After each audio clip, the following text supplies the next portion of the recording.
belt. No, wait, that's Andromeda. Okay, so clearly I'm not fooling anyone and I'm just sitting in my living room. But what better way to experience the vast wonders of the universe than through Ellen Mandel's song, Stargazing? Hello and welcome back to Meet Mozart. I'm Angie. That's Mozart. And today we are wrapping up our deep dive into the songs of Ellen Mandel.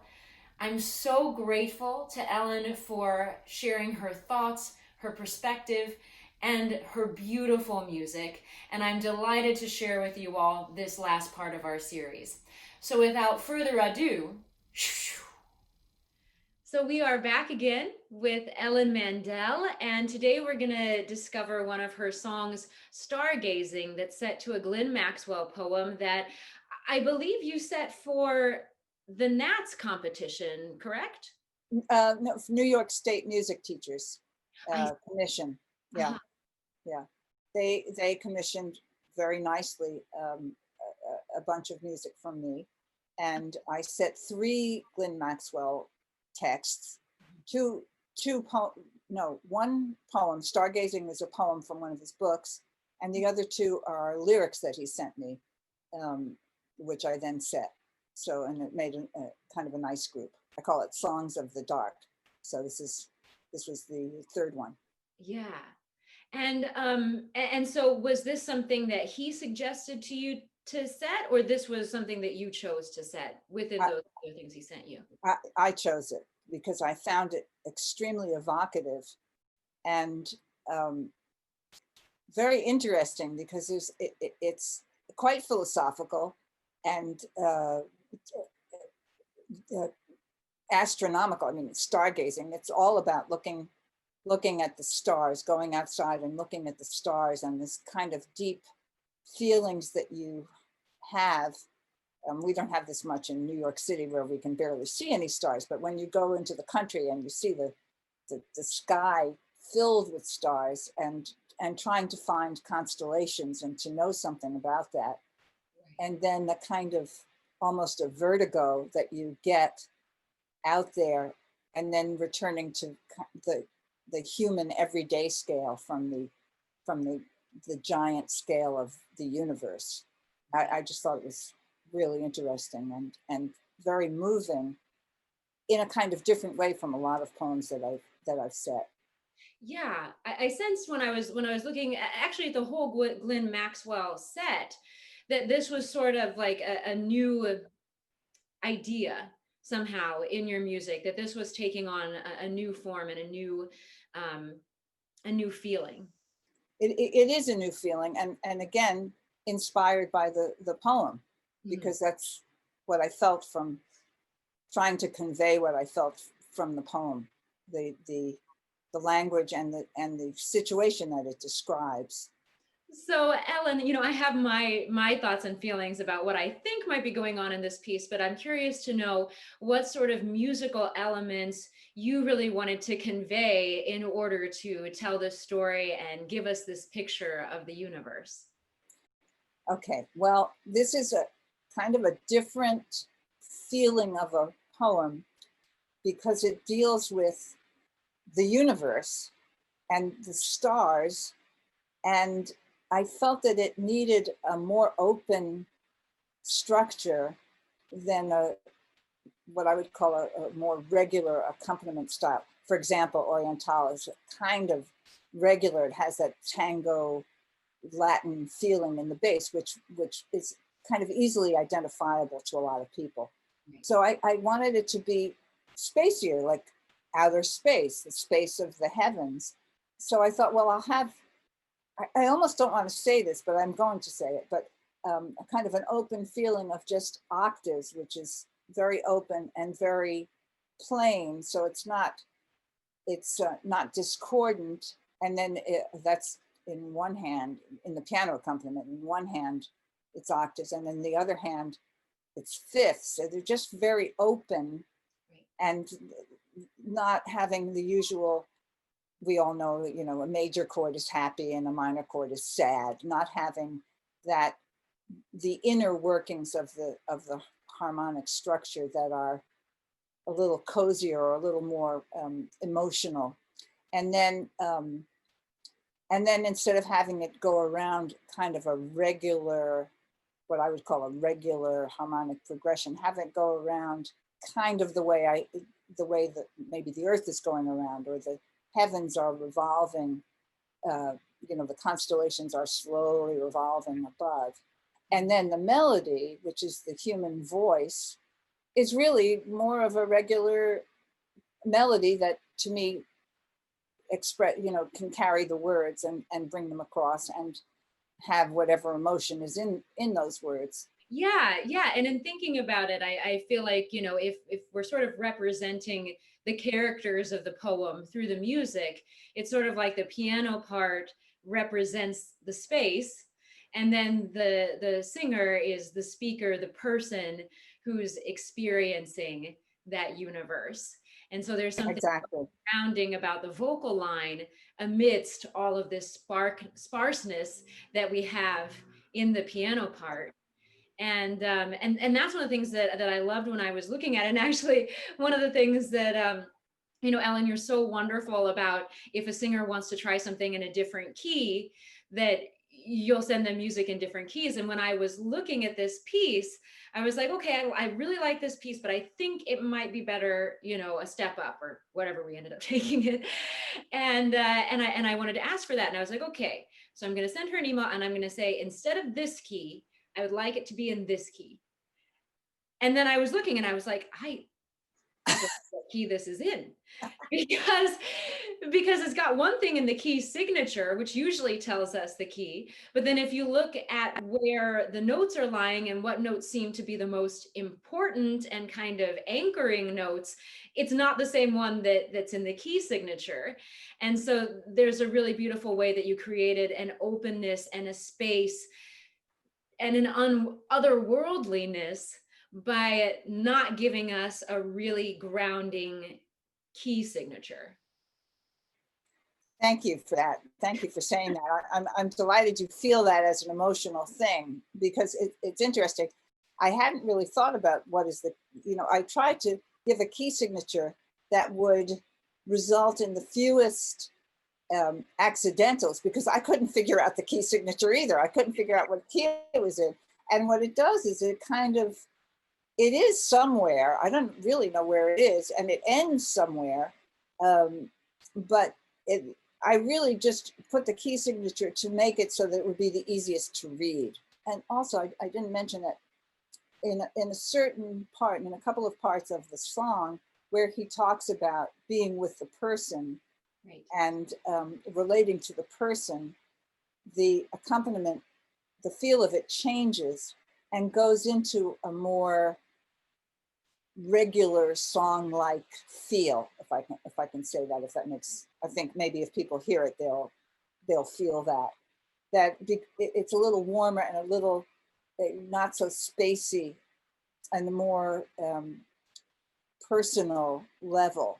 And so that it combines, and that's partly what I loved about the poem, that it has this space and mystery, and but then it resolves into a personal relationship, and I thought that was very touching, and sweet.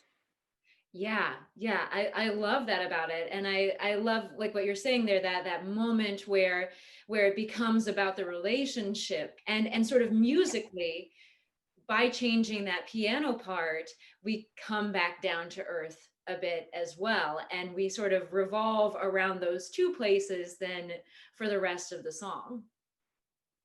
Exactly. Yeah. You get me. It's wonderful. I'm so glad, because it's really intimidating to go to a concert. I think this is what you meant to do, right? Because, who am I? I don't know. So I'm glad so far I'm understanding the intentions, but I also think it's because in your music, the intentions are clear. And again, that goes back to really serving the text, because when you understand the text and why it is the way that it is, then all of the musical things, you're like, oh, okay, so this is playing into that moment in the text, and it, again, it becomes a really cohesive whole. And if you're not sure what I'm talking about, I highly recommend going back and watching part 1, where we talk more in depth about music and all of the things there. But especially in a case like this, you know, that we really see the text again being at the forefront, and the music just serving that. Good, good, what I hope. Excellent. So unless you have anything else you wanted to share about stargazing, we're going to go ahead and perform it. And we look forward to hearing your thoughts. We look forward to hearing what things you heard. Do you agree with what Ella and I are saying here? Or you're like, no, I hear something very different there? Because, you know, I think that's the other beautiful part about this, is that Ellen gets to create something. And then from that point on, whatever we see in it gets to belong to all of us. So we look forward to hearing your thoughts, and we will get on to singing some stargazing.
Stream out over the infinite.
weary of all that never runs, that never runs, to take a human hand and go back into the house,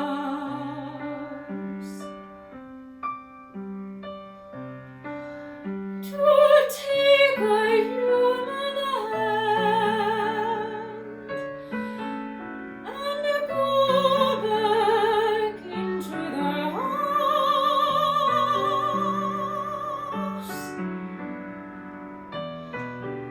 to take a human hand and go back into the house.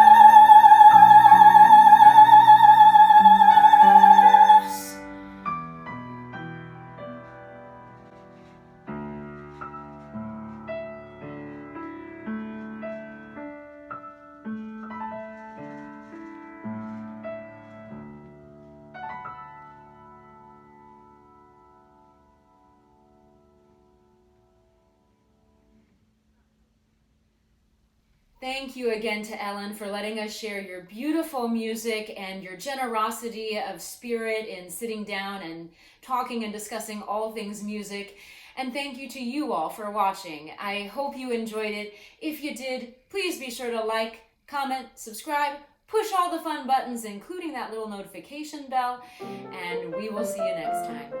Bye.